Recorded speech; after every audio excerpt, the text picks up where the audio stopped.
Bapak, Ibu, saudara-saudara yang dikasihi oleh Tuhan kita Yesus Kristus, selamat sore, salam sejahtera untuk kita semua, Salam. Pada sore hari ini di dalam ibadah keluarga, kita diajak bersama-sama untuk merenungkan firman Tuhan yang diambil dari kitab Injil Lukas pasal 1, mulai dari ayat 5 sampai dengan ayat yang ke-17.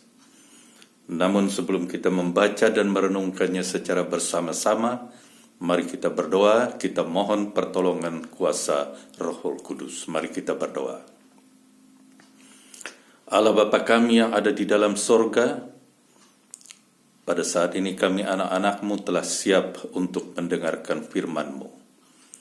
Kuasailah hati dan pikiran kami, bahkan seluruh hidup kami, dengan kuasa Roh Kudus-Mu, agar supaya apabila kami mendengar firman-Mu, kami dapat mendengarnya dengan sepenuh hati, kami boleh menerimanya, mengertinya, dan kami boleh melaksanakannya dalam hidup kami hari lepas hari.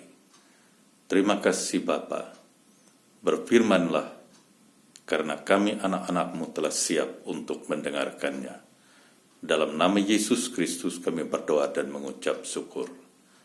Amin. Bapak, Ibu, saudara yang dikasihi oleh Tuhan kita Yesus Kristus, saya tidak akan membacakan seluruh nats ini, karena nats ini cukup panjang, tapi saya hanya akan membacakan bagian yang akan menjadi dasar perenungan kita, yaitu ayat yang ke-15 sampai dengan ayat yang ke-17 yang berbunyi demikian. Sebab ia akan besar di hadapan Tuhan, dan ia tidak akan minum anggur atau minuman keras, dan ia akan penuh dengan Roh Kudus mulai dari rahim ibunya. Ia akan membuat banyak orang Israel berbalik kepada Tuhan Allah mereka, dan ia akan berjalan mendahului Tuhan dalam roh dan kuasa Elia untuk membuat hati bapa-bapa berbalik kepada anak-anaknya, dan hati orang-orang durhaka kepada pikiran orang-orang benar, dan dengan demikian menyiapkan bagi Tuhan suatu umat yang layak baginya. Demikian firman Tuhan.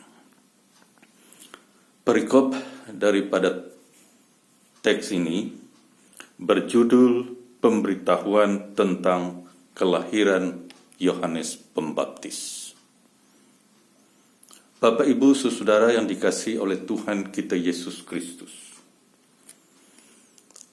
Yohanes Pembaptis adalah anak dari Imam Zakaria dan ibunya Elisabet, keturunan Harun. Zakaria dan Elisabet adalah suami istri yang sudah lanjut usia. Bahkan Elisabet dinyatakan sebagai perempuan mandu. Dan mereka sudah lama sekali untuk mendambakan dan mendoakan agar mereka bisa memperoleh anak. Saudara-saudara, Zakaria dan Elisabet adalah orang yang sangat taat kepada Tuhan. Dikatakan bahwa dia tidak ada cacat celanya dalam ketaatannya kepada Tuhan. Oleh karena itu, saudara, Allah mengabulkan dan doa-doa yang dipanjatkan baik oleh Zakaria maupun oleh Elisabet setiap hari dikabulkan oleh Allah, dan Elisabet mengandung dan melahirkan Yohanes. Saudara-saudara, yang menjadi pertanyaan kita adalah, apa sebenarnya tugas Yohanes? Saya kira ini pertanyaan penting untuk kita. Saudara-saudara, Yohanes itu adalah seorang nabi yang diutus oleh Allah untuk mempersiapkan umat Israel supaya mereka dapat menyambut kedatangan Yesus dengan hati yang suci. Karena Yesus adalah Sang Mesias yang memang sudah lama dinanti-nantikan oleh bangsa Israel. Dikatakan juga bahwa Yohanes besar di padang belantara dan ia penuh dengan Roh Kudus sejak ia masih ada di dalam kandungan ibunya.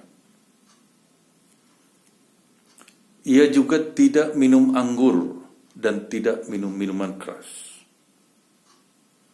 Ini menunjukkan bahwa Yohanes adalah orang yang memelihara kekudusan dan kesucian hidupnya. Ia juga dikatakan akan membuat orang Israel berbalik kepada Tuhan Allah Yahweh.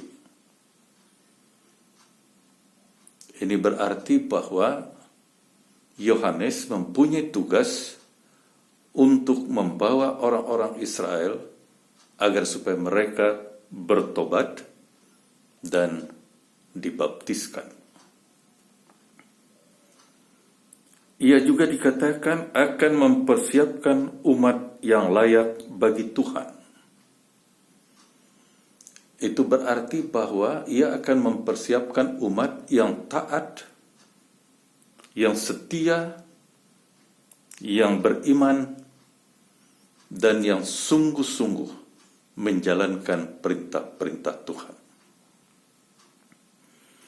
Jadi saudara, Yohanes diutus untuk mempersiapkan umat Israel agar supaya mereka membaharui hati dan hidup mereka, agar supaya hidup mereka sungguh-sungguh sesuai dengan kehendak Allah. Dengan mereka hidup sesuai dengan kehendak Allah, maka mereka berkenan dan berlayak untuk memperoleh keselamatan. Bapak, Ibu, saudara yang dikasihi oleh Tuhan kita Yesus Kristus,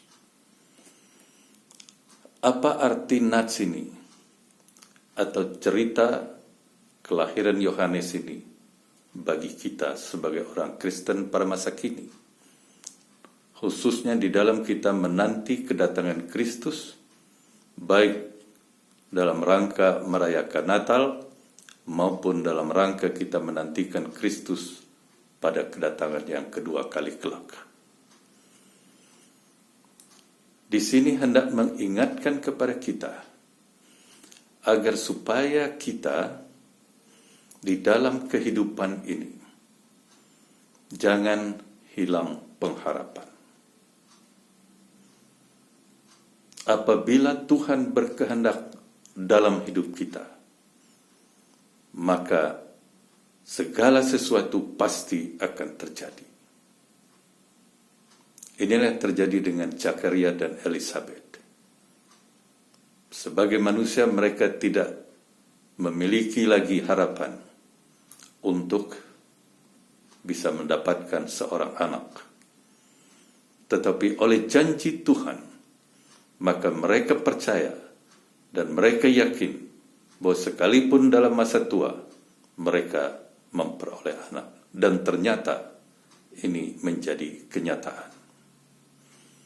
Jadi Bapak Ibu Saudara, apabila kita menghadapi masalah, kita menghadapi kesulitan, apabila kita menghadapi pergumulan-pergumulan hidup di dunia ini, seberat apapun kehidupan dan pergumulan itu, kita jangan mudah putus asa.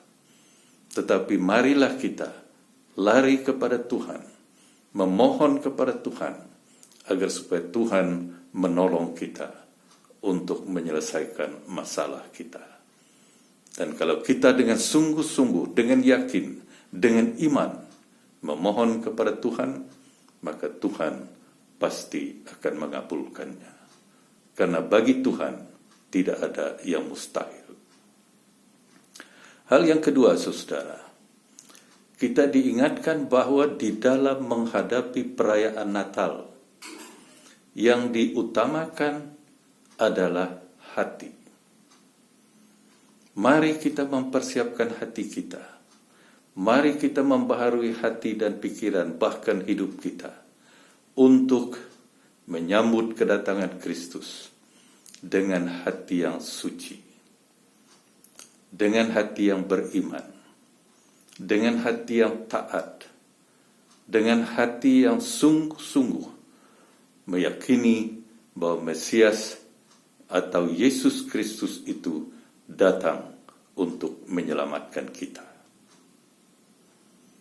Begitu juga Bapak Ibu Saudara, dengan kita menyambut ataupun menantikan kedatangan Kristus yang kedua, kita dituntut agar supaya kita menantikan kedatangan Kristus yang kedua itu dengan senantiasa hidup dalam takut akan Tuhan.